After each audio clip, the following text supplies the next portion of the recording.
All right, so let's now discuss the concept of orthogonal flows.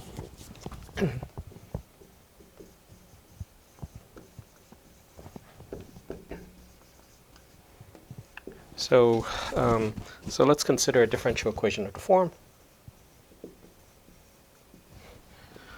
y prime is equal to a of t and y times y, and t is greater than or equal to 0, and y at the initial time, which I denote by y sub 0, is in the orthogonal group in d dimensions. So d by d orthogonal matrix. Okay. So OD is sort of d by d real orthogonal matrix.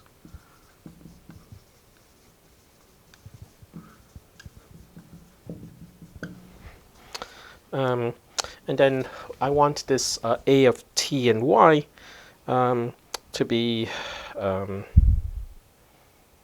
in a constraint space as well. Okay, so, well, I want a basically to be a Lipschitz function from sort of the non-negative reals, right? So that's the time part cross the orthogonal matrices to what is called little SOD, okay, where little SOD, okay, is the set of d by d skew symmetric matrices. So d by d skew symmetric matrices.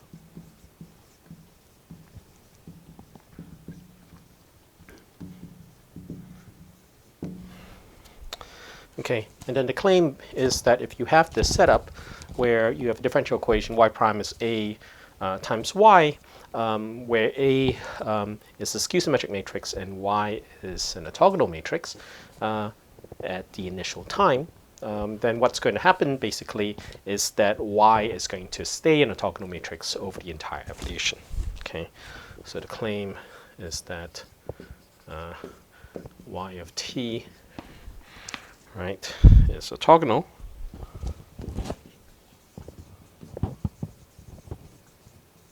right for all t greater than or equal to 0. And you might ask, well, how do you see that, right? So, of course, it's like the condition that y of t is orthogonal is basically just that if you take y transpose times y, you get the identity.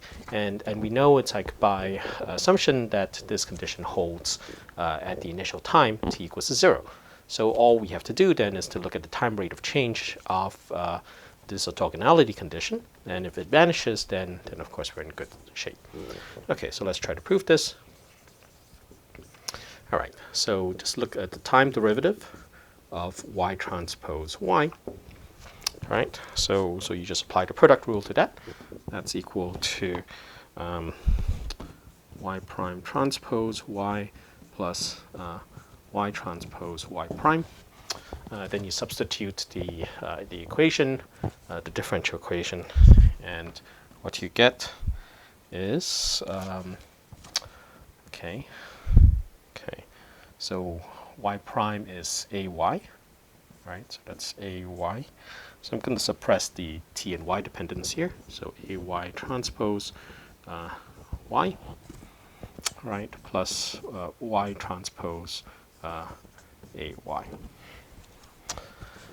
Okay, so that's equal to y transpose a transpose y plus y transpose ay. Okay, but you know that A is skew symmetric, so A transpose is just minus A. So this is, of course, minus Y transpose AY plus Y transpose AY. So that's just the 0 matrix. And so that means that Y transpose Y is a constant in time, and since it is the identity at the initial time, that means Y of t is orthogonal. Okay. So this implies that y of t is orthogonal for t greater than or equal to 0, right? Which is what we claimed. All right.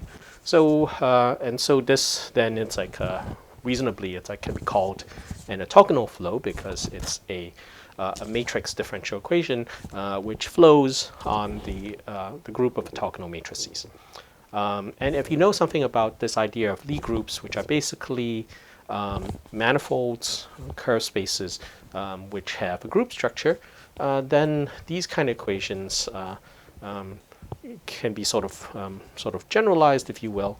And so what happens is that this is an equation which describes a flow now on a Lie group, okay, and this A being on skew symmetric matrices related to these orthogonal matrices has to do with the fact that the space of skew symmetric matrices is the tangent space at the identity of the orthogonal matrices, okay, and that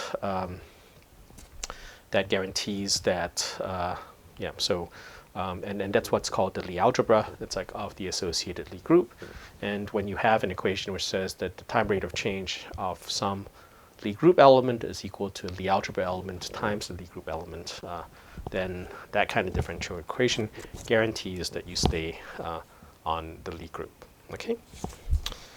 All right. So you can ask.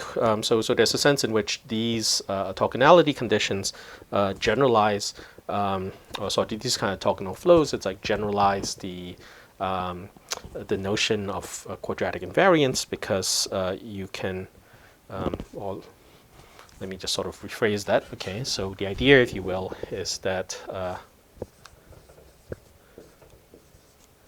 okay, the condition that the flow is orthogonal, which is that y transpose y is equal to the identity, right, can be viewed as a combination or as a collection of sort of quadratic sort of invariants, if you will. Can be viewed as a collection of let's see, 1/2 1/2 d plus 1 quadratic invariants. Okay.